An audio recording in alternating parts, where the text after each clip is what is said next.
মাংসকে হালকা গরম জলে ধুই লিব, লিয়ে পরিষ্কার করে না বাইরে দিয়ে আসে তো মাংস সব নোংরা থাকে, খেলে শরীরে ক্ষতিকর করে।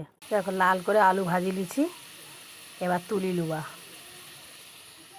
দেখো এখানে 1 কিলো 300 মাংস আছে, অল্প তেলে রান্না হবে।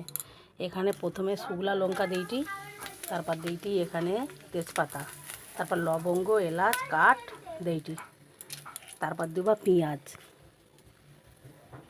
এই লবঙ্গটা কী করতে দিছি, দিলে খাসির মাংসের মতো টেস্ট হবে, খেতে ভালো লাগবে, যেন পুরো খাসির মাংস এত সুন্দর টেস্ট হবে। দেখো ভাজা ভাজা হয়ে গেছে, এবার আদা রসুন দেবো, দিয়ে ভালো করে মিক্স করে নেবো, দিয়ে তারপর হলুদ গুঁড়া দেবো এতে, তারপর দেবো লঙ্কা দিয়ে তারপর মাংস তুলবো এতে। এই দেখো মশলা কষা হয়ে গেছে, এবার মাংস তুলি দিয়ে দেখো পুরো মাংসটাকে তুলি দিয়ে এবার দিয়ে আমি এদিক ওদিক নাড়াচাড়া দিবা। দেখো মাংস কষতে কষতে একদম ছোটো হয়ে গেছে, মাংস একদম ছোট হয়ে গেছে কষতে কষতে।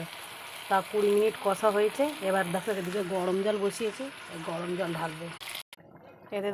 এতে দেখো গরম জল দিচ্ছি এতে, আর মাংস সব ছোট হয়ে গেছে, কিন্তু একটা মাংস ভাঙবে না, এত সুন্দর গোটা গোটা ভাবে পুরো একদম।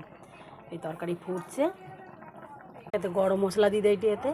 আর কেমন হচ্ছে অবশ্যই কমেন্ট করে জানাইবো কেমন হয়েছে রান্নাটা।